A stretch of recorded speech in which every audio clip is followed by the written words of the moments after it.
ओम नमो भगवते वासुदेवाय। ओम नमो भगवते वासुदेवाय। ओम नमो भगवते वासुदेवाय। नारायणं नमस्कृत्यं नरं चैव नरोत्तमं देवीं सरस्वतीं व्यासं ततो जयमुदीरये। नष्टप्रायेषु अभद्रेषु नित्यं भागवत सेवया भगवतीरुत्तम श्लोके भक्तिर्भवति नैष्ठिकी। कृष्णाय वासुदेवाय देवकी नंदनाय च नंद गोप कुमाराय गोविंदाय नमो नमः। ओम ज्ञानतिमिरान्धस्य ज्ञानाञ्जनाशलाकया चक्षुरुन्मिलितं येन तस्मै श्रीगुरुवे नमः। श्रीचैतन्यमनोभीष्टं स्थापितं येन भूतले स्वयं रूपा कदा मह्यं ददाति स्वपदान्तिकं। वन्देऽहं श्रीगुरु श्रीयुतापदकमलं श्रीगुरून् वैष्णवांश्च श्रीरूपं साग्रजातां सहगणा रघुनाथान्वितं तं सजीवं साद्वैतं सावधूतं परिजना सहितं कृष्ण चैतन्य देवं श्री राधा कृष्ण पादान् सहगणा ललिता श्री विशाखान्वितं च नमः। ओम विष्णुपादाय कृष्ण पृष्ठाय भूतले श्रीमते भक्तिवेदांत स्वामी निति नामिने नमस्ते सरस्वते देवे गौरवाणी प्रचारिणे निर्विशेष शून्यवादी पाश्चात्य देश तारिणे नमो महावदन्याय कृष्ण प्रेम प्रदायते कृष्णाय कृष्ण चैतन्य नामिने गौरतिसे नमः। हे कृष्णा करुणा सिंधु दीनबंधु जगतपते गोपेशा गोपिका कांता राधा कांत नमस्तुते। तप्त कांचन गौरांगी राधे वृंदावनेश्वरी वृषभानुसुते देवी प्रणमामि हरिप्रिये। वाञ्छकल्पतरुभ्यश्च कृपा सिन्धुभ्येव च पतितानां पावनेभ्यो वैष्णवेभ्यो नमो नमः। जय श्री कृष्ण चैतन्य प्रभु नित्यानंद श्री अद्वैत गदाधर शिवासादि गौर भक्त वृंदा।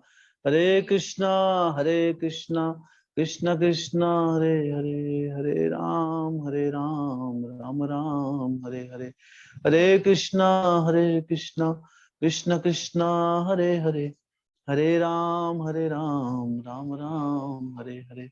हरे कृष्णा कृष्ण कृष्ण कृष्ण हरे हरे हरे राम राम राम हरे हरे। हरे कृष्णा। सभी भक्तों का स्वागत है आज की श्रीमद् भागवत कथा में।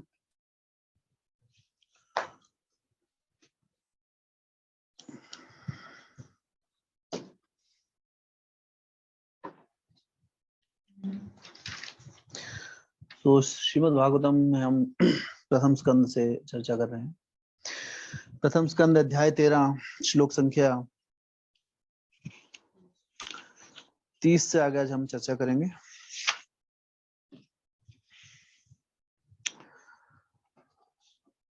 पतिं प्रायन्तं सुबलस्य पुत्री पतिव्रता चानुजगाम साध्वी हिमालयं नयस्तदण्ड प्रहर्षं मनस्वी वनामिव सत् संप्रहारः।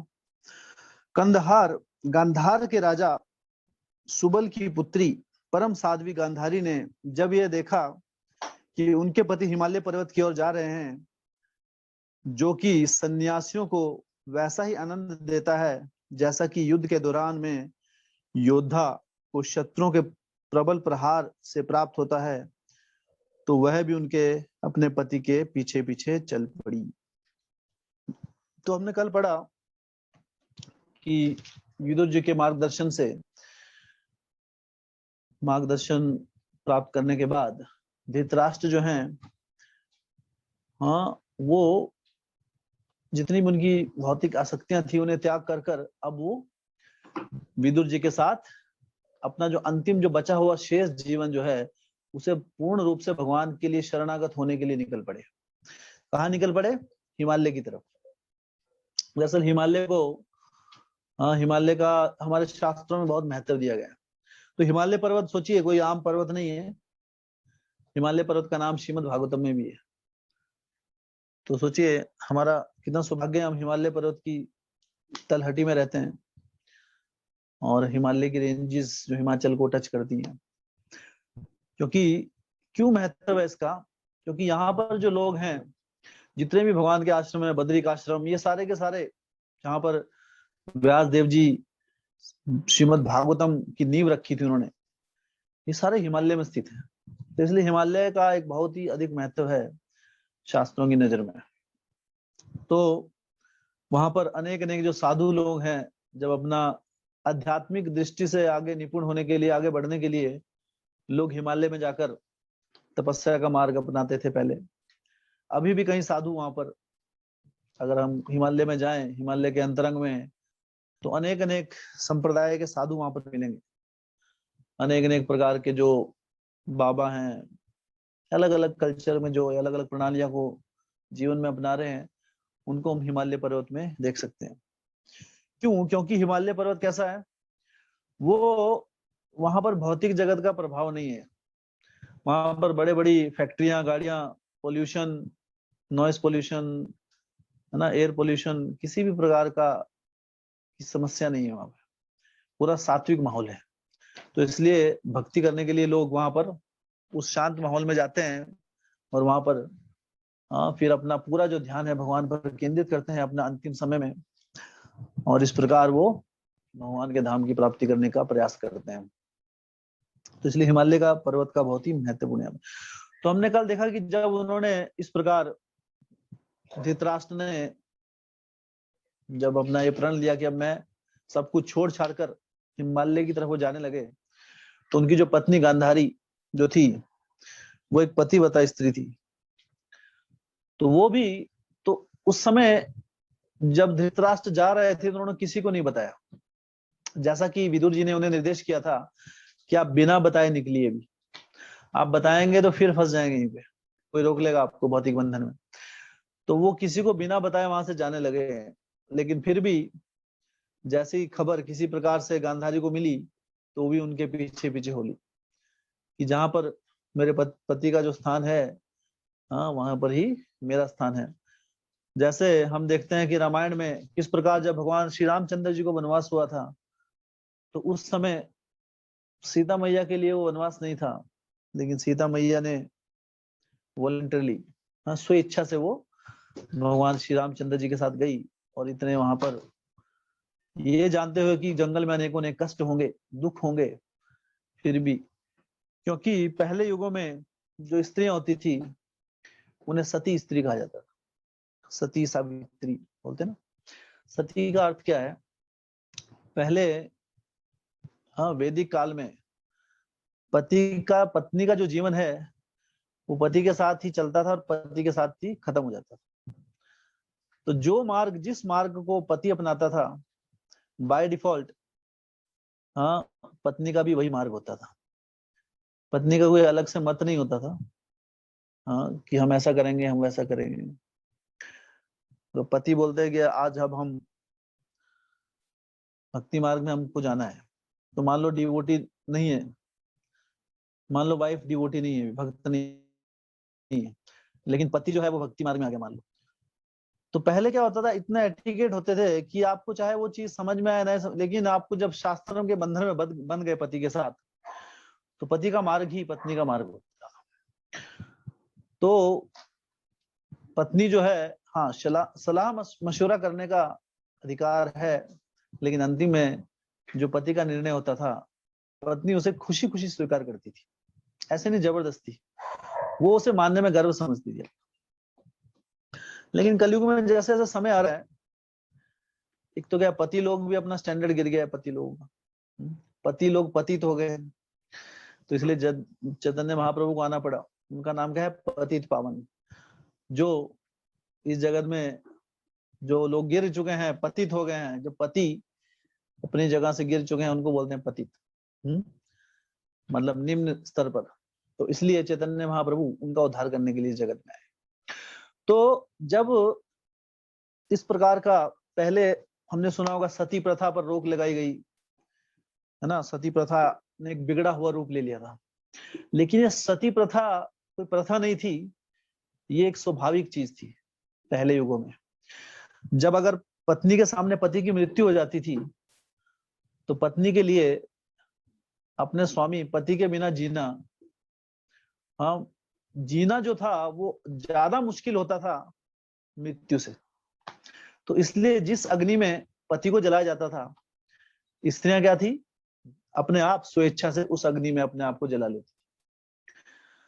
हाँ, तो वो अग्नि, उस पत्नी के पति के शव की अग्नि में जलना, हाँ, वो कम कष्टकारी पत्नी को लगता था किसके मुकाबले? जीने के मुकाबले।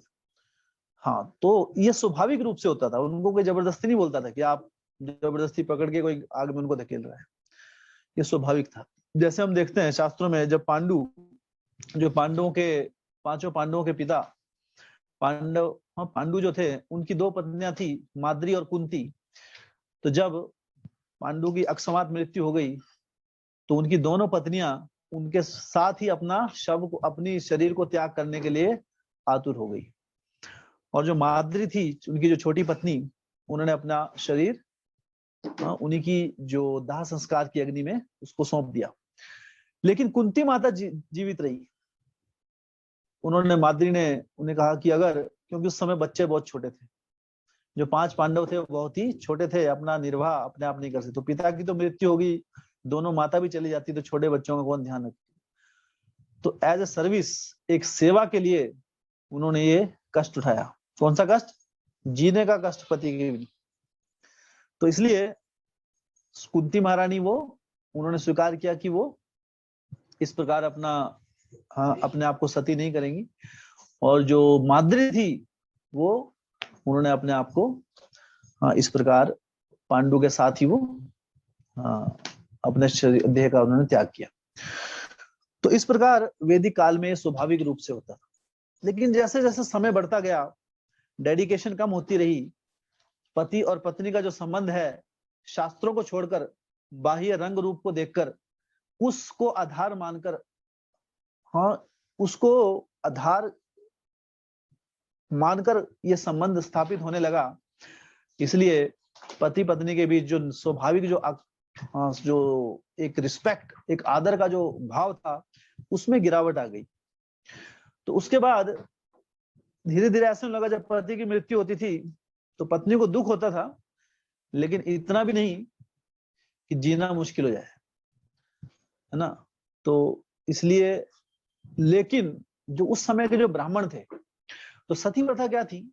जब जो औरत थी, जब पति की दाहाग्नि में वो जलती थी, तो उसको अपने सारे के सारे उस समय गहने पहनने पड़ते थे, जो शादी के समय सोने चांदी जो भी ज्वारा था उसके साथ है।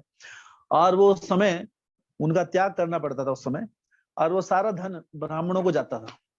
तो कलयुग में जब ब्राह्मण करप्ट हो गए, तो उन्होंने अपने इस प्रकार लोभ के कारण इस प्रथा को जारी रखा, क्योंकि इस प्रथा का महत्व जो है अस्वाभाविक रूप से नहीं था। अगर कोई स्वाभाविक रूप से किसी की इतनी तीव्र इच्छा है, तब वो इस प्रकार अपने पति के साथ सती हो सकती थी, लेकिन जबरदस्ती शास्त्रों में ऐसा नहीं है। लेकिन ये प्रथा चलाई गई, औरतों को जबरदस्ती आग में धकेला गया। हाँ, so that is a murder, that is not sati. वो एक तरह से क्या हुई? हत्या हुई, किसी को जबरदस्ती मारा गया अपने लाभ के लिए। और उसके बाद फिर बाद में आंदोलन वगैरह जो भी हुए, इस सती प्रथा को खत्म किया गया। लेकिन शास्त्रों में जो सती प्रथा का जो वर्णन किया गया है, वो एक पवित्र प्रथा है। वो प्रथा नहीं है दरअसल, वो एक भाव है पत्नी का अपने पति के लिए, क्योंकि पहले वैदिक काल में बचपन से ही पत्नी को इस प्रकार की ट्रेनिंग दी जाती थी और कि जो पति है परमेश्वर के समान है, पति परमेश्वर। और पति भी कौन होते थे? पति ऐसे नहीं होते थे, हाँ, वो भी परमेश्वर के पद पर चलते थे, परमेश्वर के दिखाए गए मार्ग पर अपना जीवन यापन करते थे, तभी तो वो पति परमेश्वर कहलाए। अगर पति परमेश्वर के मार्ग को ना अपनाए तब वो पति परमेश्वर नहीं है ना, उसके लिए सती होने की आवश्यकता नहीं। लेकिन जो पहले जो पति थे वो इस प्रकार से अपना पूर्ण रूप से अपना जो जीवन थे भगवान को केंद्र मानकर जीते थे, और पत्नी जो थी, पत्नी के लिए पति ही अपना गुरु होता है एक्चुअल में। लेकिन अभी देखते हैं हम आधुनिक समाज में क्या होगा। आधुनिक समाज में अत्यधिक लेडीज डिपार्टमेंट ज्यादा करते हैं भक्ति लोग। आप देखिए जितनी माताएं हैं वो भक्ति मार्ग में जा, लेकिन पति लोग भक्ति में बड़ा ना, तो उल्टा हो गया है। पहले पति आइडियल होते थे, उनको देखकर पत्नी जो करती थी उनको देखकर वो भक्ति मार्ग में आगे बढ़ती थी, है ना। अब कई बार पत्नियां खींच के लाती है अपने पति को कि चल बैठ माला कर। ऐसे कलयुग आ गया, अभी कलयुग में सब उल्टा पुल्टा हो गया। और कई बार अत्यधिक समय में जो पति लोग हैं वो भक्ति करते ही नहीं है, भगवान की शरण लेते ही नहीं है।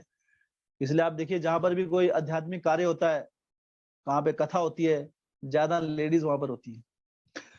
तो ये पतन धीरे धीरे जैसे जैसे कलयुग बढ़ गया तो इन चीजों का पतन होने लगा। लेकिन यहाँ पर जो शास्त्रों में श्रीमद् भागवतम में जो बात हो रही है ये उस समय की बात है जब स्त्रियां जो हैं वो इस प्रकार पतिव्रता हुआ करती थी। तो जैसे ही धृतराष्ट्र ने घर छोड़ा तो गांधारी ने भी साथ ही साथ, आप सोचिए गांधारी का चरित्र क्या था कि पति की आंखें नहीं है इसलिए वो, हाँ, उन्होंने भी अपने आंखों पे पट्टी बांध ली जीवन काल के लिए। किसी की आंखें नहीं है तो ठीक है चलता है, आंखें होने के बाद पट्टी बांध लेना इसके लिए समर्पण लगता है, हर कोई व्यक्ति नहीं कर पाएगा ये चीज। तो जब तक वो पति के लिए इतना वो रिस्पेक्ट नहीं होगी नहीं कर पाएंगे। गांधारी ने वैसा किया, तो गांधारी ऐसी सती स्त्री थी। शास्त्रों में कई सती स्त्रियों का वर्णन किया गया है जो अपने पति के लिए सबसे ऐसी 6-7 स्त्रियों के बारे में बताया गया, सीता माता, अनुसुईया, हाँ, और माद्री, हाँ, और ये सॉरी माद्री नहीं है, क्या बोलते हैं, गांधारी, और ऐसे 7 अनेक वर्णन किया गया है। तो जितनी सतियां उसमें से, हाँ, गांधारी का भी उसमें नाम आता है।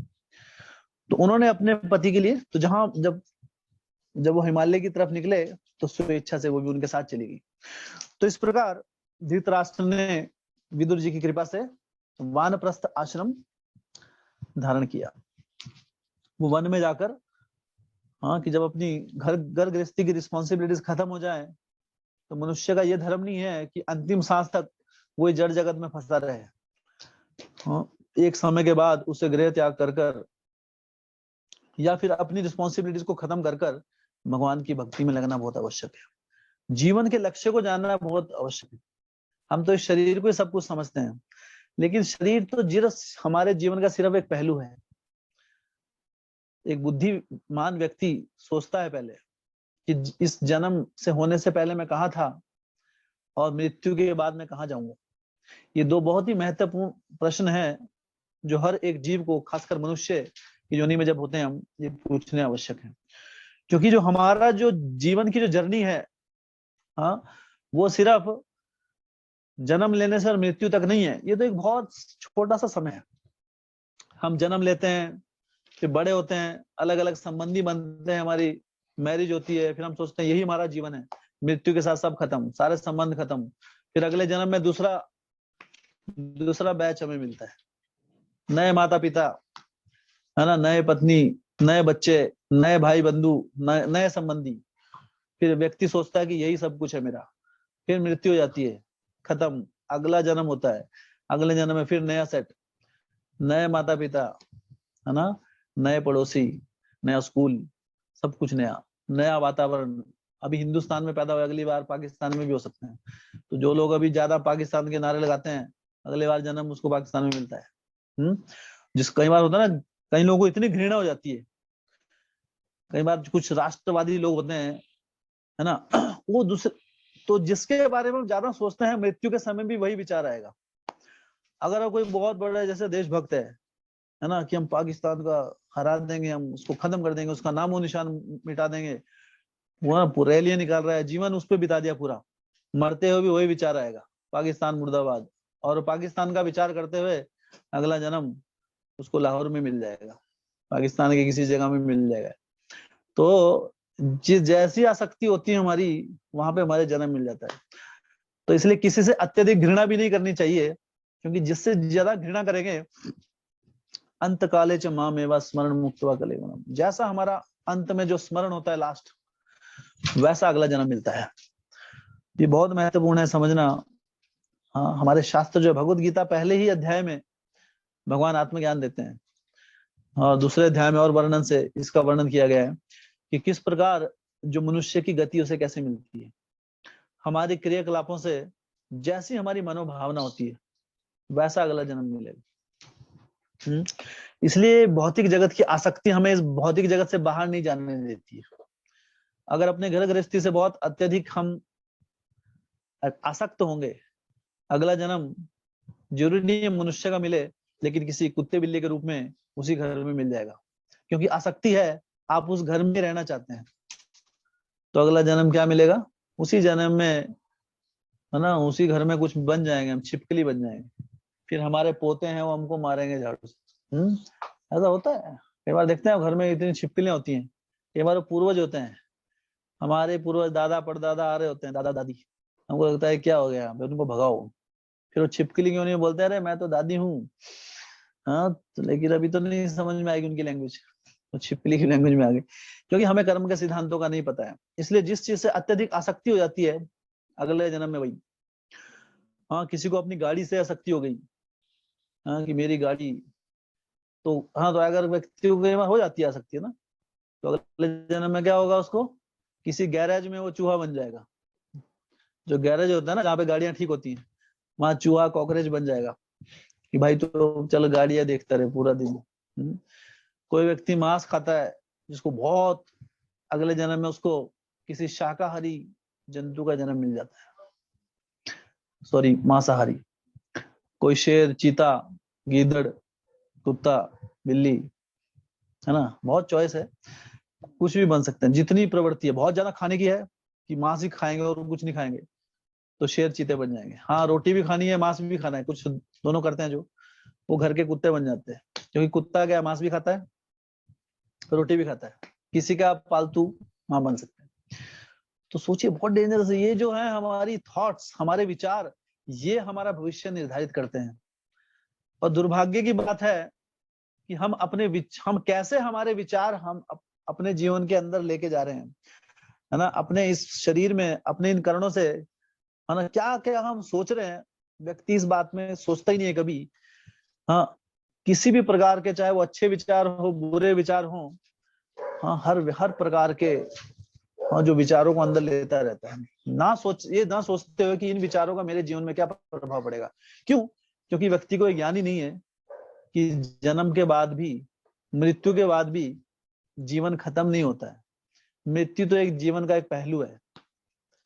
वासाम जीर्णानि यथा विहाय, जिस प्रकार एक व्यक्ति जब कोई कपड़े पुराने हो जाते हैं तो उसको फेंक कर नए कपड़े पहन लेता है ना, नवानि ग्रहणाति नरो पराणी, तो नवानि ग्रहणाति, नए नए कपड़े हम ले लेते हैं।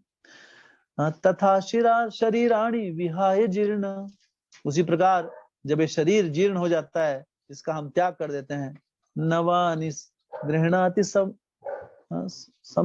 नवानि सम्याति नवानि देहि, तो नया देह हम प्राप्त कर लेते हैं। तो ये बहुत सिंपल सी चीज है। तो इस जीवन, ये छोटा सा जीवन है बहुत, लेकिन बहुत महत्वपूर्ण है। मनुष्य जीवन बहुत बड़ा जीवन नहीं है, 50, 60, 70 साल ये हमें ज्यादा लगते हैं, लेकिन आध्यात्मिक दृष्टि से बहुत छोटा सा पल है, क्षण मात्र है दरअसल। तो अगर हम इसे व्यर्थ कर दें तो ये बहुत बड़ा लॉस है। इस छोटे से समय में हम एक बहुत बड़ी चीज प्राप्त कर सकते हैं, जो किसी दूसरी योनि में हम प्राप्त नहीं कर पाएंगे। तो इसलिए ये बहुत महत्वपूर्ण है, हमारे विचार किस प्रकार के हैं, कौन से विचार हम ग्रहण कर रहे हैं अपने जीवन में, इसका आकलन रखना बहुत, इसका बायोडाटा रखना बहुत इंपॉर्टेंट है। तो इसलिए अध्यात्म में व्यक्ति क्यों आता है? अगर हमारे विचार अध्यात्म में होंगे, भगवान से जुड़े होंगे, भगवान श्री कृष्ण की महिमा, उनका नाम, उनका गुणगान, हाँ भगवत कथा, ये सब हमारा जीवन बन जाएगा, तो अगला जन्म कहाँ मिलेगा हमें? जहाँ पे ये सारी चीजें होती हैं। तो कहाँ होती हैं? ये तो भगवान के धाम में होती हैं। तो इसलिए मनुष्य को इस जड़ जगत के चक्कर से बाहर निकलकर भगवान का धाम उसे प्राप्त होता है। अन्यथा किसी भी प्रकार की भौतिक आसक्ति होगी तो हमें इसी जगत में हाँ पुनः पुनः जन्म लेकर नाना प्रकार के कष्ट भोगने पड़ेंगे। तो हमें अब हमारे जो कर्तव्य हैं बहुत सुनिश्चित होने चाहिए। एक समय ऐसा होना चाहिए जब हमें रिटायर होना है लाइफ में। इसलिए वानप्रस्थ आश्रम का प्रावधान दिया गया शास्त्रों में। शास्त्रों में बताया गया कि एक समय व्यक्ति को, वैसे तो कुमार, हाँ प्रहलाद महाराज कह रहे हैं भागवतों में आगे कि वैसे तो व्यक्ति को अपनी भक्ति मार्ग में 5 साल के बाद आ जाना चाहिए, 5-6 साल, जब उसकी बुद्धि आ जाती है उसको। लेकिन फिर भी अगर कोई ना आ पाए तो नो प्रॉब्लम, जीवन के कम से कम लास्ट का जो समय है आपका, अंतिम समय, तब तो आ जाओ। विदुर जी यही समझा रहे हैं यहाँ पे धृतराष्ट्र को कि अभी थोड़ा सा जो समय बचा है कम से कम उसको तो एक टाइम हमेशा जीवन में रिटायरमेंट का लाइफ होना चाहिए। रिटायर मतलब हाँ जॉब से वही नहीं, सेवानिवृत्त, जॉब से रिटायरमेंट नहीं, इस भौतिक जगत से रिटायरमेंट। रिटायरमेंट का अर्थ क्या है? इस जगत में तो रहेंगे हम, लेकिन हमारा जो पूरी कॉन्शियसनेस होगी, पूरी चेतना, वो हमको अपने जीवन को अगले जीवन की तैयारी के लिए लगानी है। तो इसलिए 50 साल के बाद वानप्रस्थ आश्रम का प्रावधान दिया गया है। 50 साल तक आप क्या है, ब्रह्मचारी गृहस्थ आश्रम, उसके बाद आपकी अगले जन्म की तैयारी शुरू हो जानी चाहिए। लेकिन जब अगले जन्म का कंसेप्ट ही नहीं होगा जीवन में कि अगला जन्म कुछ होता है, तो तैयारी किसकी करेंगे हम? तो तैयारी भी नहीं करेंगे। तो इसलिए व्यक्ति पूरा जीवन ऐसे ही व्यर्थ कर देता है। तो इसलिए 50 साल के बाद, जस्ट पहले समय में क्या होता था, जस्ट 50 साल हुए अगले दिन पति पत्नी जो है जंगल में चले जाते थे, सारी रिस्पॉन्सिबिलिटीज को अपने बच्चों को देकर। हाँ लेकिन कलयुग में सब उल्टा पुल्टा है। क्यों? कई बार 35-40 साल में तो शादी होती है। अब 40 साल में शादी होगी, 42 में बच्चे होंगे, 50 साल में बच्चा 8 साल का, 8 साल का बच्चे छोड़ के कहाँ जाएंगे? तो इसलिए प्लानिंग करना बहुत जरूरी है। पहले समय में आप देखिए 21 साल 22 साल में शादी हो जाती थी, है ना। पुराने पुराने जो हमारे भक्त भी हैं उनको मालूम होगा, आई थिंक। बलजीत प्रभु आपकी मैरिज कब हुई थी?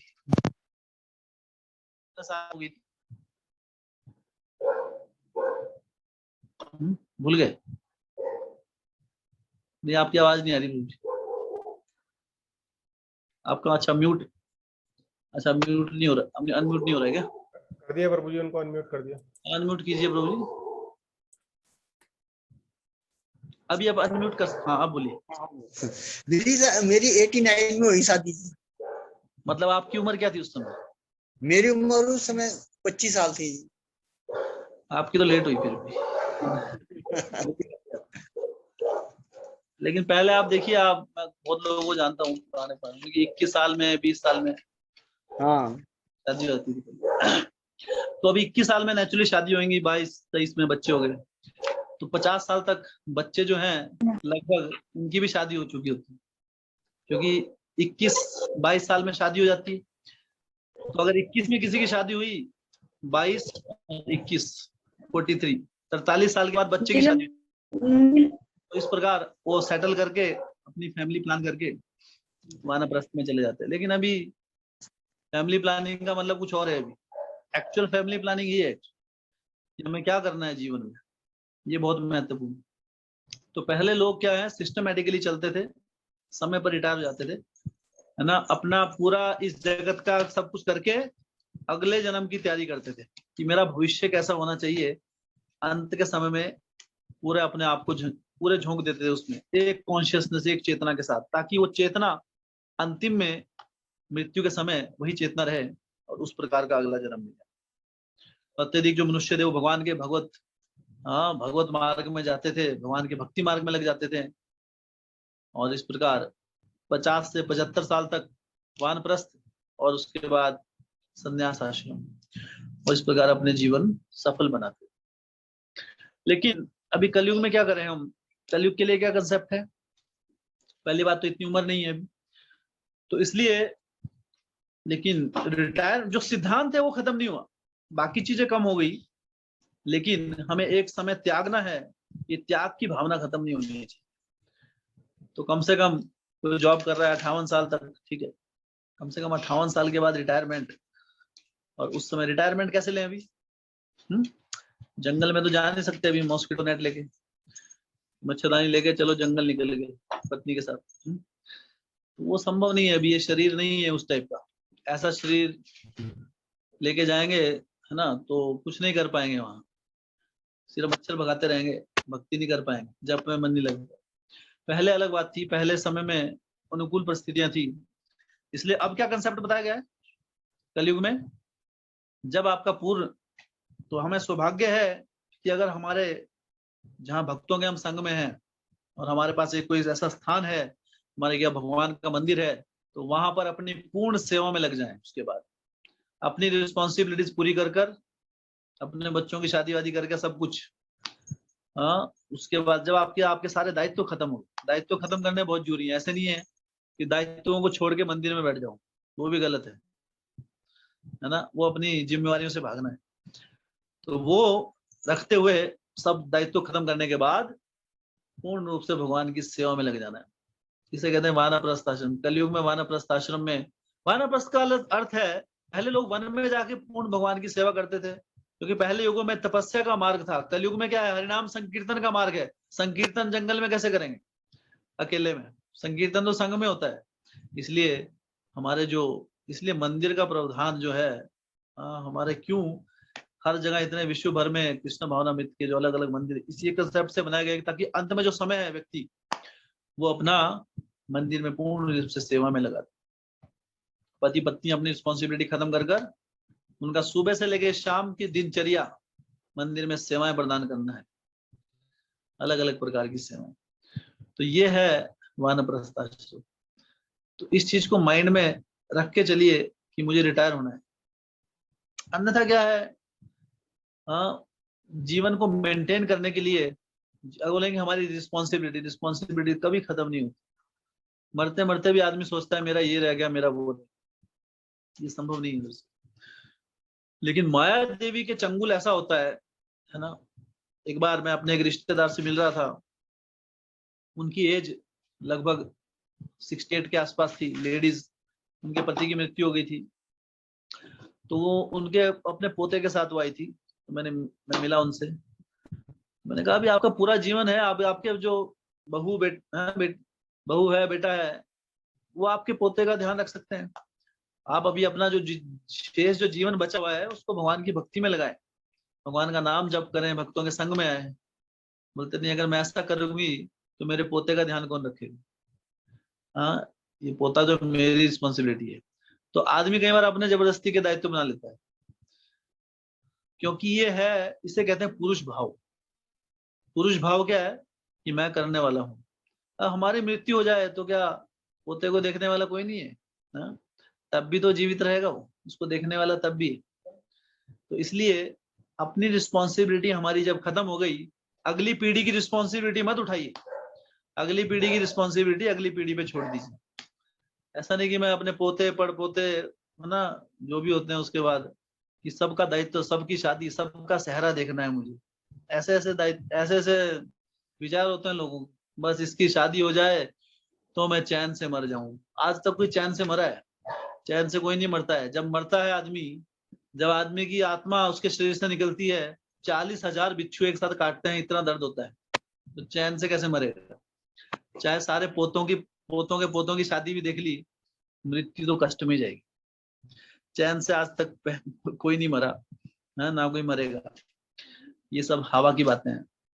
चैन से एक भक्ति मर सकता है, और भक्त के लिए मरना नहीं बोलते। भक्त के लिए मृत्यु नहीं होती। क्यों? क्योंकि वो भक्त के लिए मृत्यु का अर्थ है भगवत धाम के दरवाजे का खुलना। हाँ, जब भक्त ये शरीर छोड़ता है तो उसके बाद वो जन्म मृत्यु के चक्कर में नहीं फंसता है। मृत्यु का अर्थ उसके लिए है भौतिक जगत के कष्टों का समापन और आध्यात्मिक जगत के भगवान की जो सेवा है, और वहां पे परम आनंद की प्राप्ति कर वहां पर सेवाएं उसकी स्टार्ट हो जाती है।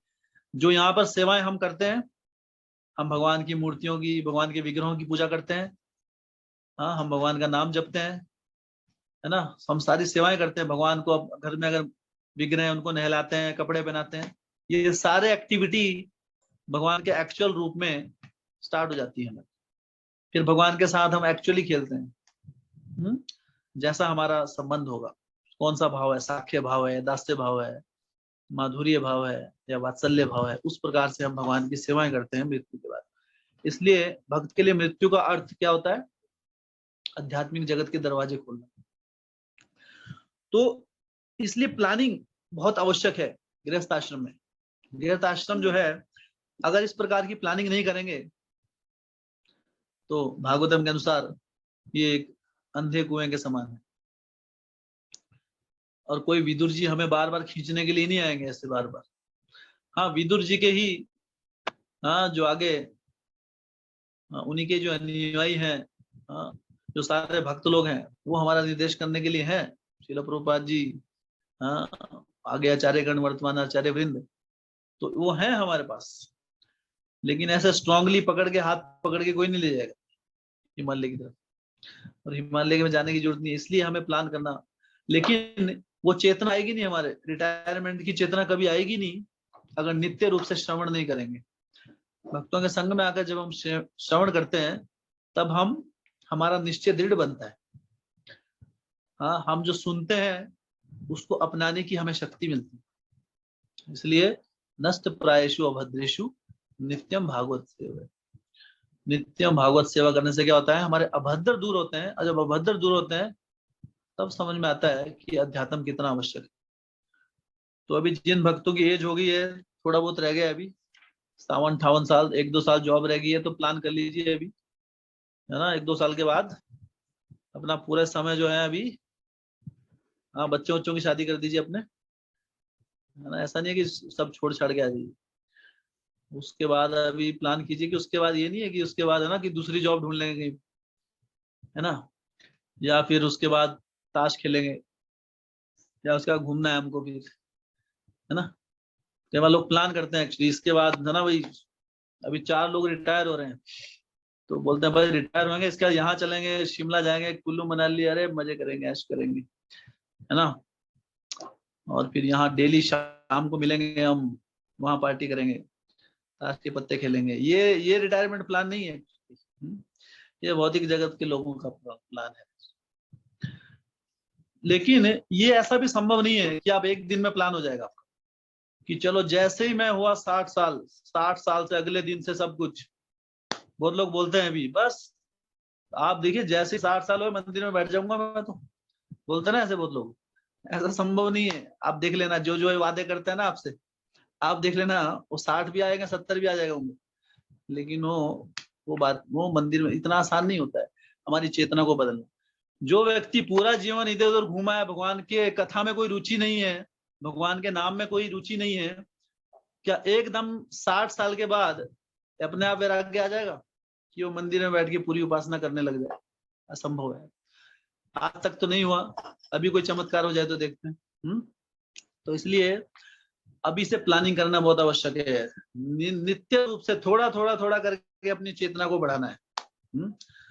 अभी कई भक्त सोच रहे हैं प्रभु जी अभी तो शादी भी नहीं हुई, आप रिटायरमेंट की बात कर रहे हैं। हाँ, तो ये अभी सबके लिए है, एक दिन आएगा वो, अभी से प्लान कर लीजिए, ठीक है। प्लानिंग तब नहीं होती है जब समय आ गया, प्लानिंग समय से पहले होती है ना। समय के बाद तब तो प्लान करने का कोई मतलब नहीं। तो यहाँ पर चलो किसी की तरीके से ये न के प्रकार है ना, भक्त हैं, भक्तों का समाज है, विदुर जी यहाँ पे धृतराष्ट्र को खींच कर लेकर आ गए, और साथ में गांधारी भी उनके पीछे पीछे निकल। तो उसके बाद तो इस पर वानप्रस्थ लिया उन्होंने, और यहाँ पर पूरा एक वैराग्य का जीवन बिताने के लिए वो निकल पड़े। तो यहाँ पर प्रभुपाद जी लिखते हैं तात्पर्य में कि 2 प्रकार के सन्यास बताए गए हैं। तो उसके बाद उन्होंने नेक्स्ट स्टेज क्या है वानप्रस्थ के बाद? सन्यास आश्रम। सन्यास आश्रम में क्या होता है? सन्यास आश्रम में व्यक्ति को वो पत्नी के साथ भी नहीं रह सकता अपनी, है ना। वानप्रस्थ में क्या है? पत्नी के साथ रह सकता है, लेकिन पत्नी के बीच कोई संबंध नहीं होता। वो रह सकता है दोनों भक्ति मार्ग में पूर्ण रूप से, लेकिन सन्यास में क्या होता है, पत्नी को वापस भेज दिया जाता है पुत्र की देखरेख में, और फिर वो संन्यास। तो यहाँ पर जो हिमालय में जाते हैं संन्यास के लिए, संन्यास आश्रम दो टाइप का बताया गया है, एक वैष्णव संन्यास और एक है आपका मायावादी संन्यास। मायावादी सन्यासी को बोलते हैं एक दंडी सन्यासी। जब सन्यास कोई लेता है तो उसको डंडा दिया जाता है एक, वो डंडा ही उसका कम साथी होता है। आप देखिए सन्यासियों के हाथ में एक डंडा होता है, अगर आपने सन्यासी लोग देखे। और जो वैष्णव समाज में है सन्यासी, वो त्रिदंड रखते हैं, तीन डंडे होते हैं, उसके ऊपर कपड़ा लपेटा होता है, तो उन्हें कहते त्रिदंडी सन्यासी। तो दोनों में डिफरेंशिएट करने के लिए, तो जो वैष्णव सन्यासी हैं वो सन्यास लेकर कहाँ जाते हैं, भगवान के धाम का आश्रय लेते हैं, मथुरा, वृंदावन, द्वारका, इस प्रकार से। और जो मायावादी सन्यासी हैं, जो भगवान के रूप में लीन होना चाहते हैं कि मैं भी भगवान की ब्रह्म ज्योति में लीन हो जाना चाहते हैं, शास्त्रों में उसका भी वर्णन किया गया है। जो भगवान की ज्योति है शरीर से निकलती है, वो हिमालय की तरफ जाकर तपस्या का मार्ग अपनाते हैं। तो यहाँ पे जो धृतराष्ट्र थे, उन्होंने वो वैष्णव जो समाज है उसका आश्रय लेने के लिए सक्षम नहीं थे, इसलिए विदुर जी ने उन्हें मायावादी संन्यास लेने के लिए कहा। यहाँ एक दंडी संन्यास सिर्फ भगवान की, तो वो पूर्ण रूप से भगवान के चरमोत्कर्ष पहुंचने के लिए अभी इतना समय नहीं था कि वो शुद्ध भक्ति उनके अंदर जाग जाए एकदम से। हाँ, वो वैराग्य का भाव जगाया उन्होंने, लेकिन भक्ति करना इतना आसान नहीं है। भगवान का भक्त शरणागत होना, अपने आप को, अपने हृदय में वो भगवान के प्रति प्रेम जागृत करना इतना आसान नहीं है। उसके लिए हमें एक डेडिकेशन चाहिए भगवान के प्रति, उनके नाम के प्रति रुचि चाहिए, भगवान के भक्तों में के संग में आकर सेवा प्रदान करना बहुत आवश्यक। फिर भक्तों की कृपा से हम भगवान के भक्ति मार्ग में जाते हैं। तो इसलिए भक्ति मार्ग जो है, शुद्ध भक्ति मार्ग, ये बहुत ही दुर्लभ है। इवन धृतराष्ट्र को भी उस मार्ग पे जाने का अवसर नहीं मिला। तो उसके बाद इतना समय नहीं था कि उसको अभी प्रचार किया जाए, उनको डेली भागवत सुनाई जाए, सुबह बुलाया जाए उनको 5:30 बजे जूम पे, इतना टाइम नहीं था उनके पास, है ना। भक्ति एक दिन में कल्टीवेट नहीं होती, भक्ति भाव बढ़ाने के लिए समय लगता है। लेकिन ये जो एक दंडी संन्यास था, उसके लिए उन्होंने उनको आतुर किया, और वो उस समय निकल पड़े हिमालय की तरफ, और साथ में गांधारी भी पीछे पीछे उनके अपने पति के साथ वहां पर निकल पड़ी। तो इस प्रकार हम देखते हैं कि कितना महत्वपूर्ण है, यहाँ पर भागवतम कितना जोर दे रही है। ये पूरा का पूरा चैप्टर धृतराष्ट्र का गृह त्याग, एक पूरा लेसन, एक पूरा अध्याय। श्रीमद् भागवतम जो पूरी सृष्टि का अंतिम ग्रंथ है, जो सारे के सारे जो हमारे वेद हैं, शास्त्र हैं, उसका जो निचोड़ है, उस निचोड़ जो सारांश है, उस पूरी किताब में से एक पूरा अध्याय किसके ऊपर है, धृतराष्ट्र का गृह त्याग। मतलब कि गृह त्याग करना कितना महत्वपूर्ण है। पूरा जीवन अंतिम सांस तक गृह में रहना, ये शास्त्र हमें नहीं सिखा रहे हैं। श्रीमद् भागवतम में बता रही है कि कितना ये महत्वपूर्ण है। सोचिए, श्रीमद् भागवतम में कुछ ऐसी स्टोरीज नहीं दी है कि थोड़ा आप मनोरंजन कर लीजिए, टाइम पास हो जाए हमारा। इसमें वही तथ्य दिए गए हैं, उन्हीं मुद्दों पर चर्चा की गई है जो हमारे लिए पूर्ण रूप से महत्वपूर्ण है। अगर ये गृह त्याग करना महत्वपूर्ण नहीं होता, और कहने का मतलब है कि एक समय में पूर्ण रूप से भगवान की भक्ति में ना लगने के लिए ऐसे अपना जीवन समर्पण करना, अगर ये महत्वपूर्ण तथ्य नहीं होता, तो श्रीमद् भागवतम के पन्नों में एक अध्याय इसके लिए नहीं, उसकी वैकेंसी नहीं होती है। अगर ये दिया गया है, इसका मतलब ये सही में महत्वपूर्ण है। एक्चुअली श्रीमद् भागवतम जो है, श्रीमद् भागवतम का प्रथम स्कंद ही काफी है भगवान के धाम जाने के लिए, भक्ति मार्ग में निपुण होने के लिए प्रथम स्कंद। इसलिए प्रथम स्कंद को भगवान श्री कृष्ण के चरणों से संबोधित किया गया है। तो जो व्यक्ति भगवान के चरणों में रहेगा, वो हमेशा भगवान का दासत्व का जो भाव रहेगा, नम्र भाव में रहेगा, भगवान की नजर उसके ऊपर सबसे पहले पड़ती है। लेकिन जो भगवान के सर पे चढ़ना चाहेगा, मुख पे, दसम स्कंद है जो भगवान की लीलाएं जिसमें बताई गई, जिसमें रास लीला बताई गई है, भगवान रास नृत्य करते हैं गोपियों के साथ। ये जो 10वें स्कंद में बताया गया है, इसे भगवान के मुख के समान बताया गया है। तो कई बार लोग क्या है, इन स्टोरीज को पढ़ने के लिए गुह्य तत्वों को समझे बगैर सीधा 10वें स्कंद में जंप कर जाते हैं, और सीधा भगवान के सर पे बैठना चाहते हैं, भगवान के डायरेक्ट मुख के दर्शन लिए। इसलिए जब हम दर्शन लेते हैं तो पहले चरणों का दर्शन लेना बहुत आवश्यक है। उसी प्रकार श्रीमद् भागवतम को भगवान के विग्रह से संबोधित किया गया है। प्रथम स्कंद भगवान के चरण, प्रथम और दूसरा स्कंद, उसके बाद तीसरा चौथा स्कंद भगवान के घुटने जंघाएं, उसके बाद जो छठा सातवां स्कंद है भगवान का उदर, उसके बाद अगले जो स्कंद है आठवां नौवां।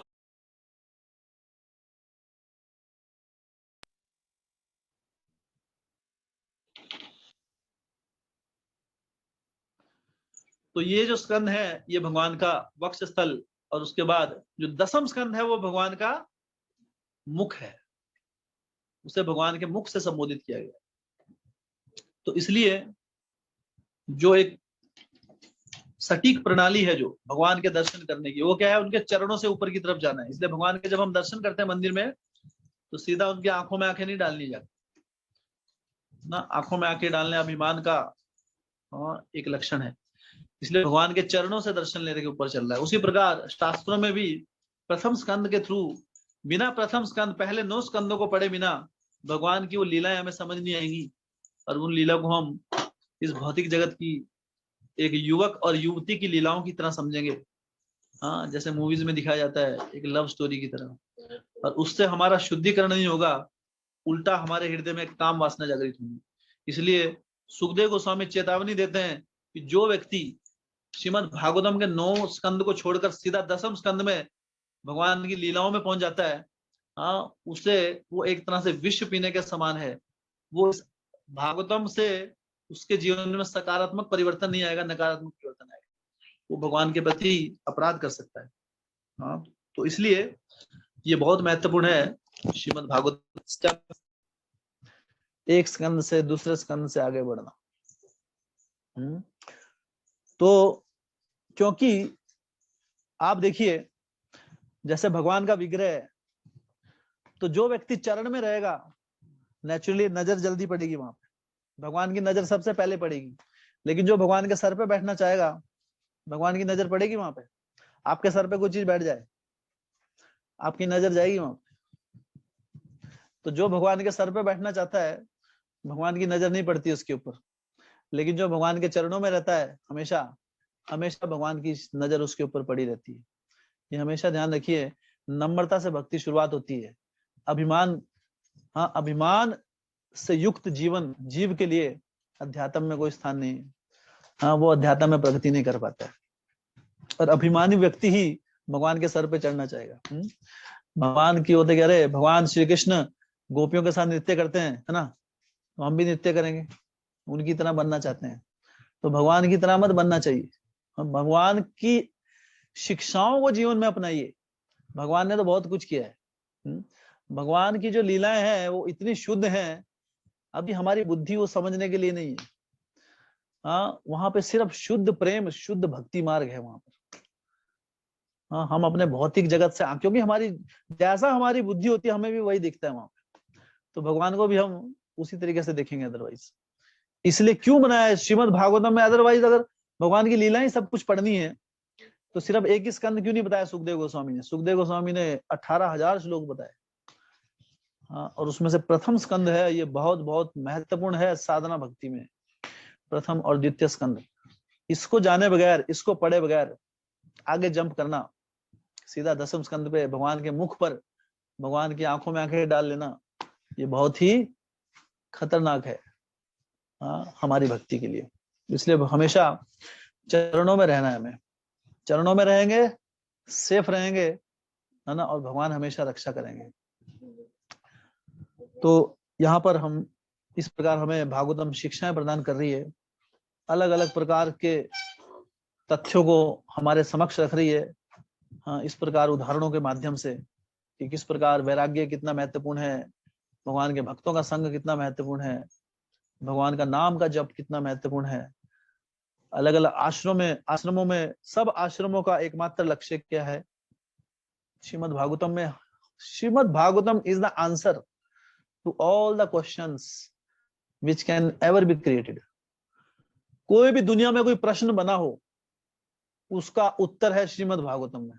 ऐसा कोई प्रश्न नहीं है इस दुनिया में जिसका उत्तर श्रीमद् भागवतम में ना हो। ये ऐसा चमत्कारी ग्रंथ है, लेकिन उसके लिए इसमें जंप नहीं मारना है हमें। जैसे कई बार लोग जैसे न्यूज़पेपर पढ़ते हैं, अखबार पढ़ते हैं ना, अब उनको रुचि तो नहीं होती है बाकी न्यूज में, उनको क्रिकेट में, खेल में न्यूज, तो सीधा लास्ट पेज पे पहुंच जाते हैं, आगे का छोड़ देते हैं सब कुछ, है ना। या कोई किताब में अरे लास्ट में क्या हुआ, तो वो अधूरा ज्ञान, हाँ, अध्यात्म में उस दृष्टिकोण से नहीं जाना चाहिए हमें। इसलिए सिस्टमेटिक स्टडी बहुत आवश्यक है, और हमारी कोशिश रहेगी कि श्रीमद् भागवतम को हम 20-25 साल में खत्म कर लें, क्योंकि उससे पहले तो संभव नहीं है। तो अगर आपने छोड़ दिया बीच में, तो फिर पता नहीं अगले जन्म में क्या हो, है ना, कल हो ना हो। इसलिए नियमित रूप से बने रहिए, जितना नियमित रूप से आएंगे उतना स्पीड पकड़ेंगे हम भी। और अगर तीव्र इच्छा है श्रीमद् भागवतम सुनने की, और उस मेरे पास 25 साल तो लग नहीं रहे मुझे, है ना। आदमी गिनेगा तो 60 तो हो गया अभी, 60 और 25 मतलब 85, मुश्किल है पहुंचना, ऐसा विचार आएगा मन में। लेकिन अगर तीव्र इच्छा है भागवत सुनने की, तो भगवान हमारी उम्र को बढ़ा देंगे कि तुम भागवत सुन के जाओ, नो प्रॉब्लम। तो ये आंकड़े इसलिए दे रहे हैं क्योंकि हमने भक्तों से सुना। अभी हम चौपाटी मंदिर से, अभी मुंबई में भगवान इस्कॉन का मंदिर है, वहां डेली भागवतम के 1-2 श्लोक पे चर्चा होती है। उनको 26 साल लगे थे, तो हम सोच रहे हैं कि 20-25 साल में तो हम भी करेंगे। तो डेली अगर हम कर पाए तो उस प्रकार से, तो अगर हम उसको खत्म कर सकें, तो सोचिए श्रीमद् भागवतम कितना बड़ा ग्रंथ है। तो एक दिन, है ना, हफ्ते में, साल में एक दिन भागवत सप्ताह करके भागवतम को समझ जाएंगे? नहीं समझ पाएंगे, असंभव है, संभव ही नहीं है, इम्पॉसिबल। हाँ, बाह्य रूप से उसमें क्या होता है, सीधा 10वें स्कंद पे पहुंच जाते हो, है ना। वहां थोड़ा बहुत लीला पढ़ के सीधा भगवान की लीलाएं गोपियों के साथ, ये वो, फिर कृष्ण का जन्म, फिर किसी बच्चे को कृष्ण बना देते हैं, एक दिन उसमें निकल जाता है। वो कथा तो होती नहीं ज्यादा, कथा बहुत कम होती है। फिर बच्चे को घुमाएंगे, थोड़ा वहां से डोनेशन वोनेशन मिल जाती है। वो ध्यान का केंद्र दूसरा होता है वहां। इसको समझिए बुद्धिमानी से, ये सब बिजनेस बना लिया लोगों ने। समझिए प्रामाणिकता से श्रील प्रभुपाद जी की विशेष कृपा है हमारे ऊपर कि हम इस आंदोलन में आए, और हमें सही और गलत की पहचान हुई, और हम इन प्रमाणिक ग्रंथों का पवित्रता से, है ना, शुद्ध मन से इसका श्रवण कर पा रहे हैं, कीर्तन कर पा रहे हैं। तो बहुत बहुत धन्यवाद सभी भक्तों का। किसी भक्त पूछ सकते हैं? हरे कृष्णा प्रभु जी, धन्यवाद, प्रणाम। हरे कृष्णा। संजय प्रभु, बहुत आपके चरणों में कोटि कोटि धन्यवाद। कई सालों के बाद आप मधुर आवाज, अच्छा लग रहा है, बोलिए प्रभु जी। जैसे कल से भी, मतलब जो कल से कथा चल रही है और आज भी, जैसे जो साधु संघ हम जैसे बात कर रहे हैं ना, तो जो एक अच्छे साधु के, हाँ, हमें इनका संग करना चाहिए, तो मतलब आइडियल क्वालिटीज या क्या उस साधु में हमें देखनी चाहिए कि हाँ, ये साधु संग सबसे अच्छा है, और वी कंटिन्यू विद दिस। तो साधु संघ को कैसे समझे कि, हाँ, सबसे पहले जो साधु संघ का अर्थ है, साधु कौन है, ये समझना आवश्यक है। हरी बोल, कुछ साउंड आ रहा है मुझे, डबल साउंड आ रहा है पीछे। तो सबसे पहले प्रमाणिकता जाननी बहुत आवश्यक है। तो जो यहाँ पर हम क्या कर रहे हैं, हम विष्णु भक्ति कर रहे हैं, हम भगवान हरि भक्ति। श्रीमद् भागवतम क्या सिखा रही है? श्रीमद् भागवत हरि भक्ति सिखाती है, और कोई दूसरी भक्ति नहीं सिखा रही है। श्रवणम कीर्तनम विष्णु, किसका? विष्णु का, और किसी का नहीं। श्रवणम कीर्तनम माता रानी, ऐसा तो नहीं है ना कहीं भागवतम ने ऐसा तो नहीं बोला। श्रवणम कीर्तनम विष्णु। हाँ, फिर आगे क्या? स्मरणम पाद सेवनम, अर्चनम वंदनम दास्यम साख्यम आत्मनिवेदनम। ये 9 विधि है हमारी। और उसके बाद क्या लिखा है? इति पुंसार्पिता विष्णु। जब कोई व्यक्ति, पुंसा कोई व्यक्ति, अर्पिता विष्णु, जब विष्णु को इसे अर्पित करता है, भक्तिश्च नवलक्षणा, तब उसे भक्ति के लक्षण कहते हैं, अन्यथा वो भक्ति नहीं है। किसी और को अर्पित करेंगे तब वो लक्षण नहीं है। श्रीमद् भागवतम कमलम पुराणम, very clear, without any double mind, no confusion, clear. इति पुंसार पिता विष्णु भक्तिश्चैन नवलक्षणा, तब ये नवलक्षण कहलाएंगे। अदरवाइज ये भक्ति के लक्षण, यही चीजें श्रवण किसी और का करेंगे, कीर्तन किसी और का करेंगे, अर्चना किसी और की करेंगे, वंदना किसी और की करेंगे, उसे भक्ति के लक्षण नहीं कहा जाता है। इसको अर्पित विष्णु को करना पड़ेगा, तब वो कहलाएंगे भक्ति के लक्षण। तो सबसे पहले आपको संग देखना है कि वहां पर विष्णु भक्ति, हरि भक्ति को प्राथमिकता दी जा रही है कि नहीं। हम श्रीमद् भागवत ग्रंथ की बात कर रहे हैं, ऐसे बहुत अलग अलग भक्ति के मार्ग हैं शास्त्रों में दिए हुए, कर्म कांड, ज्ञान कांड, अष्टांग कांड, है ना, अलग अलग पुराण दिए हैं, मार्कंडे पुराण, देवी पुराण, शिव महापुराण, है ना, अलग अलग चीजें हैं। लेकिन श्रीमद् भागवतम जो है ये सबसे सर्वोच्च ग्रंथ है। ये है जड़, ये सारे शास्त्रों की जड़ है। 33 करोड़ देवी देवताओं की जड़ है हरि। अगर हरि को हरि तोषणम करेंगे, सम सिद्धिर हरि तोषणम, हमारा एकमात्र लक्ष्य है हरि को प्रसन्न करना, तो वो क्या है, मूल के समान है, जड़ के समान है। अगर उनका पोषण करेंगे, उनकी भक्ति करेंगे, तो सारे 33 करोड़ देवी देवता संतुष्ट हो जाते। तो अगर हमें किसी अपने देवी देवताओं से भी आसक्ति है, नो प्रॉब्लम, आप हरि भक्त करेंगे, आपके देवता भी संतुष्ट हो जाए। लेकिन अगर आप देवताओं की उपासना करेंगे कृष्ण भक्ति छोड़ के, तो फिर प्रॉब्लम है। गीता में भगवान कहते हैं, आप सब जो कर रहे हैं मेरे ही कर रहे, लेकिन अविधि पूर्वक काम गलत तरीके से कर रहे हैं, तो भगवान हरि संतुष्ट नहीं होंगे। लेकिन हरि को संतुष्ट किया तो सब संतुष्ट हो जाएंगे। और अगर किसी एक देवता की पूजा करेंगे तो सिर्फ वही देवता संतुष्ट होंगे। 33 करोड़ माइनस 1, कितने देवता बच गए? तो सोचिए, हम एक कोई संतुष्ट, वो भी नहीं कर पाएंगे हम। एक ही देवताओं के बड़े विधान होते हैं करने, वो भी कभी हम तो, है ना, एक दिन कहीं शिवरात्रि के दिन थोड़ा भांग पी के सोचते हैं हम भक्त हो गए। बहुत लोग तो क्या है, भक्ति का अर्थ बहुत अलग है ना। भक्ति का मार्ग हमें यहाँ पर शुद्ध भक्ति यहाँ पे पता लगती है। हाँ, बोले सब देव देवताओं का कनेक्शन समझना है अभी भगवान के साथ। क्या वैष्णव नाम है था शंभु। हाँ, भोलेनाथ जो है वो हमारे लिए किस लिए पूजनीय है? एक वैष्णव के जैसे, वो भगवान के सबसे बड़े भक्त हैं, उनसे बड़ा भक्त नहीं है। हाँ, लेकिन साथ में वो देवता भी हैं। उनसे आप बोलोगे कि मुझे ऐसी शक्ति दे दो कि अगर मैं किसी के सर पे हाथ रखूं तो उसका सर फट जाए, तो आपको वो भी दे देंगे, क्योंकि वो देवता की कैपेसिटी में काम भी करते हैं, उनका दायित्व है वो। हाँ, जैसे हमने भस्मासुर के रूप में पढ़ा। तो सबसे पहले लक्षण क्या है साधु संघ का? वहां पर आपको, तो वैष्णव, यहाँ पे हम वैष्णव पूजा कर रहे हैं, वैष्णव, हम दूसरे चीजों की बात ही नहीं कर रहे। तो ये क्या है? तो पहले वो 4 संप्रदाय में होना चाहिए। उसमें जो चर्चा हो रही है, जिन गुरु शिष्य परंपरा में जिस भक्तों से हम सुन रहे हैं, वो 4 वैष्णव संप्रदाय में भगवान श्री कृष्ण ने ये ज्ञान 4 लोगों को दिया शुरू में। पद्म पुराण के अनुसार ब्रह्मा जी, श्री संप्रदाय, ब्रह्मा जी से कौन सा है? ब्रह्मा माधव गौड़े संप्रदाय, जिसमें हम है, जिसमें श्रील प्रभुपाद जी हम जिसमें हम लोग अनुयायी हैं जिसके। दूसरा कौन सा है? श्री संप्रदाय, जो लक्ष्मी जी को उन्होंने ज्ञान दिया। फिर लक्ष्मी जी से एक संप्रदाय पैदा हुआ, इसका है साउथ इंडिया में, आप दक्षिण भारत में जाएंगे, है ना, और बाकी जगह भी है इसका। फिर है रुद्र संप्रदाय। रुद्र कौन है? भोलेनाथ। भोलेनाथ भी भगवान के भक्त हैं, उनसे भी एक संप्रदाय पैदा हुआ। लेकिन उन्होंने अपनी भक्ति नहीं, उन्होंने ये नहीं कहा कि आप मेरा पूजन करो।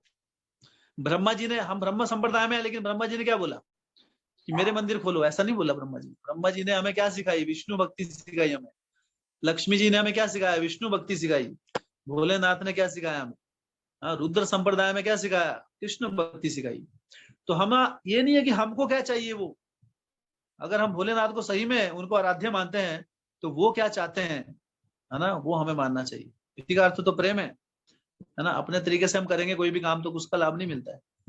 जिससे हम प्रेम करते हैं वो क्या चाहता है, वो रुद्र संप्रदाय। और चौथा है कुमार संप्रदाय, ब्रह्मा जी के 4 पुत्र सनक, सनातन, सनंदन, सनत कुमार, उनसे संप्रदाय है। तो ये 4 वैष्णव संप्रदाय है। तो सबसे पहले जो आप ज्ञान ग्रहण कर रहे हैं, इन 4 वैष्णव संप्रदाय में होना चाहिए, अन्यथा वो जो ज्ञान रहेगा वो त्रुटिपूर्ण रहेगा और आपकी उसमें आध्यात्मिक प्रगति नहीं होगी, आपकी अध्यात्म की शुरुआत ही नहीं होगी। श्रीमद् भागवतम के अनुसार ये है कैतव धर्म। इसके अलावा जो बाकी धर्म आ गए, कैतव धर्म। तो इति पुंसार पिता विष्णु, वैष्णव, और वैष्णव 4 संप्रदाय हैं। तो सबसे पहले संप्रदाय पता होना चाहिए। आप किसी भी गुरु को देख रहे हैं बड़े बड़े, उनका पता होना चाहिए पहले। ऐसे नहीं आप किसी को भी सुन लो। हाँ, आप किसी को भी सुनेंगे तो क्या, वो देखने में तो वैसे लगेगा दूध, लेकिन वो दूध कैसा होगा? आप दूध को, आपका अगर दूध के कटोरे 2 रखे जाए आपके सामने, एक नॉर्मल दूध, एक में दूध में 1 बूंद जहर की, तो दोनों बाहर से देखने में तो एक जैसे लगेंगे, है ना? आप उसमें अंतर नहीं बता सकते, लेकिन पीने के बाद अंतर समझ में आ जाएगा, है ना? एक दूध का कटोरा जीवन दान देगा और एक मृत्यु दान, दोनों में अंतर है। तो इसलिए हमारी भक्ति का नाश हो सकता है अगर हम परंपरागत भक्तों से नहीं सुनेंगे, प्रामाणिक भक्तों से नहीं सुनेंगे, जो इन 4 संप्रदायों से बाहर है। तो यह है पहला लक्षण। अब दूसरा है, चलो हमको संप्रदाय मिल गया, हमको पता लग गया ये प्रामाणिक संप्रदाय है। अब जिस भक्त को हम फॉलो कर रहे हैं, जिस गुरुजनों को हम शरण में आ रहे हैं संप्रदाय में, क्या जिससे हम श्रवण कर रहे हैं, जो हम श्रवण कर रहे हैं, जो हम सुन रहे हैं, जो ज्ञान, क्या वो पहले उन्होंने अपने आचरण में अपनाया है, या सिर्फ शब्दों का खेल है? हाँ, है ना? तो वैसा नहीं होना चाहिए। कि अगर हम, तो ऐसा नहीं है कि कोई संप्रदाय में है तो आप सबको फॉलो कर लीजिए, ऐसा नहीं है। संप्रदाय में तो बहुत लोग आते हैं, लेकिन असली संप्रदाय में कौन कहलाता है? जो संप्रदाय के नियमों को पालन करता है। हाँ, धोती कुर्ता तिलक पहनने से नहीं होगा। धोती कुर्ता तिलक ये चीजें तो कोई भी कर सकता है। आप बाजार में जाइए, खरीद के लेके आओ, तिलक लगाना सीख लो, इंटरनेट से, यूट्यूब से, कोई भी सीख लेगा ना, कोई भी कर सकता है।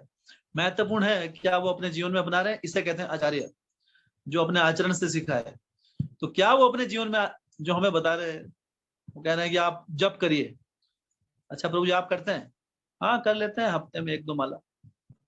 तो ऐसा नहीं फॉलो करना, ठीक है? तो अगर आप नहीं कर रहे हैं तो हम क्यों करें?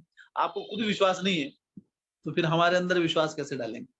तो संप्रदाय पहले चुनना है। संप्रदाय में चुनने के बाद जिसको आप शरणागत हो रहे हैं, क्या वो उसको जीवन में अपना रहे हैं? हाँ, उसके बाद क्या करना है आपको? हाँ, जब वो आपको लग गया कि ये 2 चीजें इंपॉर्टेंट है, वो अपने जीवन में भी ना रहे, संप्रदाय में भी है, तो फिर आप ऐसी जगह पर आप श्रवण कर सकते हैं। और वो व्यक्ति संप्रदाय से जुड़ा होना चाहिए। ठीक है, हम ब्रह्म संप्रदाय को फॉलो करते हैं, लेकिन अच्छा आपके गुरु कौन है? जी हमारे नहीं है, बस हम तो फॉलो करते हैं, ब्रह्मा जी को करते हैं डायरेक्ट।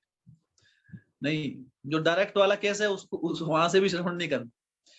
हाँ, भक्ति प्रणाली, भक्ति का क्या है, कैसे भक्ति मार्ग है? भक्ति मार्ग है दास दास दास दास दास दास दास, जो दासों का दासों का दासों का दास है, जो डायरेक्ट बॉस के साथ, कि मेरा तो डायरेक्ट कॉन्टेक्ट है जी कृष्ण से, आप मेरे से सुन लीजिए, हम तो धामवासी हैं, है ना? नहीं, जिससे आप श्रवण कर रहे हैं वो भी किसी का दास होना चाहिए। उनके जो गुरु है उनका भी कोई गुरु होना चाहिए, और उनके गुरु के गुरु है उनका भी गुरु होना चाहिए, और ये गुरु शिष्य परंपरा प्रमाणिक होनी चाहिए, और अंत में कृष्ण से जुड़नी चाहिए। संप्रदाय का अर्थ ही है, गीता में भगवान कहते हैं एवं परंपरा प्राप्तम, ये जो ज्ञान है परंपरा में प्राप्त होता है, बीच में उठकर कोई ज्ञान नहीं दे सकता है। हरे कृष्णा, प्लीज थोड़ा म्यूट कीजिए, किसी का साउंड ऑन है। तो इसलिए संप्रदाय सबसे पहले। दूसरा, जिस भक्त से, वो प्रामाणिक भक्त होने चाहिए, उनको अपने जीवन में अपनाना है, और वो भी किसी गुरु के शरणागत होने चाहिए, अन्यथा उसके अंदर एक स्वतंत्र भाव आ जाएगा, और स्वतंत्र भाव कब हमें भक्ति से भटका दे हमें समझ भी नहीं आएगा, है ना? तो दासत्व का भाव जो है वो इस प्रकार स्वतंत्र इंडिपेंडेंट गुरु नहीं होने चाहिए। कलयुग में क्यों प्रॉब्लम आ रही है ऐसी? सब बहुत इंडिपेंडेंट गुरु बन चुके हैं, उनका कोई संप्रदाय नहीं है, सेल्फ मेड गुरु, है ना? फिर वो अकेले ही जेल में होते हैं, पता है आपको, और कोई नहीं होता साथ में, सेल्फ मेड, है ना? सो उसके लिए अलग अलग, इसलिए बुद्धि से हमें आगे बढ़ना है। ऐसे नहीं कुछ भी फॉलो कर लो, किसी ने कुछ भी दे दिया कुछ भी मान लो, जी आप ये करो, अच्छा क्यों करो? जी हमने बोला है करो। अरे नहीं, बताओ क्यों कर रहे हैं हम? आप ऐसी सी बात बोल रहे हैं, कहाँ लिखा है शास्त्रों में? परिप्रश्न न सेवया, प्रश्न करना आवश्यक है। हाँ, और जो गुरु है उसको शास्त्रों का ज्ञान होना चाहिए, बहुत महत्वपूर्ण लक्षण है। हाँ, क्योंकि क्या है, भक्ति मार्ग में क्या है, जब आप श्रवण कर रहे हैं तो जो प्रमाणिक गुरु हैं नेचुरली है, उन्हें पहले खुद इन पवित्र ग्रंथों का ज्ञान होना चाहिए, उन्होंने खुद इसका श्रवण किया हो, हाँ, और भक्तों से, और इसका अध्ययन किया हो, हाँ, और उनको शास्त्रों में अलग अलग तरीके से अलग अलग जगह जो दिए हुए तथ्यों का उन्हें ज्ञान होना चाहिए। अधूरे ज्ञान से भी शास्त्र जो है वो पूर्ण रूप से हमें समझ में नहीं आएंगे, है ना। तो सभी शास्त्रों को का समावेश, उन्हें ज्ञान, शास्त्रों का ज्ञान होना बहुत जरूरी है ना। बहुत बार आप देखिए श्रीमद् भागवतम की कथाओं में सिर्फ प्रजल्प होता है, देख लीजिए आप, बहुत बार ऐसा, है ना। देखिए मत, जितना देखेंगे उतना प्रजल्प सुनेंगे हम, कथा थोड़ी बहुत होती है उसमें, बाकी इधर उधर की बातें, कोई भी मुद्दा उठा देंगे। अभी क्या है, आदमी को क्या, आजकल फ्री है आदमी, कोई मुद्दा दे दीजिए, बात करना तो बड़ा आसान है, चर्चा शुरू कर दो भाई, किसी भी मुद्दे पे चर्चा कर दो। कोई पॉलिटिकल चर्चा कर रहा है कोई, अभी देखो आप, अभी एक गुरु आ रहे हैं, अभी एक कोई बहुत फेमस गुरु हैं, तो वो अभी एक आंदोलन में भाग लिया, है ना, भक्ति वक्ति छोड़कर भागवत कथा कर रहे हैं वो, और दूसरे आंदोलन में भाग रहे हैं, है ना, कुछ व्हाटएवर, नाम नहीं लूंगा। तो आप उसमें क्या है कि आप देखिए उनका आचरण क्या है, वेरी वेरी इंपॉर्टेंट। तो अगर इन सारे विषयों का हम ध्यान रखेंगे तब समझिए हम सही दिशा में जा रहे हैं। और चौथा जो आखिरी प्रमाण आपको मिलेगा, आप सही जा रहे हैं, क्या आपके जीवन में परिवर्तन आया है श्रवण करने से। अगर आप ऐसे किसी गुरु से, किसी भी भक्त से श्रवण कर रहे हैं, तो क्या उनसे श्रवण करने के बाद आपके जीवन में सकारात्मक परिवर्तन आया। क्या अपना पिछला जीवन देखिए और अब का जीवन देखिए, क्या उनके शब्द सुनकर हमारे जीवन में उनको अपनाने की प्रेरणा मिलती है, नहीं मिलती। क्योंकि बाह्य रूप से हमारे को नहीं समझ में आएगा ये चीजें, है ना, सब कुछ प्रमाणिक भी लगेगा आपको, सब कुछ दिखेगा, लेकिन असली प्रमाण क्या है, इसको बोलते हैं साक्षात्कार। क्या मेरे जीवन में परिवर्तन आया है, हाँ, क्या मेरे अंदर भगवान की, कृष्ण के प्रति भावना बढ़ी है, क्या मेरे हर प्रश्न का उत्तर सटीक मिला है और मुझे एक दिशा मिली है जीवन में, और मैं उस चीज को सिर्फ शब्दों में नहीं, क्या मैं अनुभव कर पा रहा हूँ। तो वो प्रामाणिकता वहां से हमें बहुत अच्छे से, वहां से क्लियर रूप से समझ में आएगी कि अगर मेरे जीवन में परिवर्तन आ रहा है, क्योंकि परिवर्तन तभी आएगा अगर हम परंपरा में सुनेंगे, अन्यथा हमें परिवर्तन नहीं आएगा। ओके, आई थिंक सफिशिएंट है। नहीं, बहुत बहुत बढ़िया प्रभु जी, बहुत अच्छा, बहुत बढ़िया, एक चीज क्लियर हो गई प्रभु। हाँ जी, okay, thank you so much.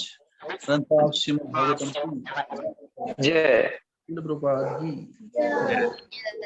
Hare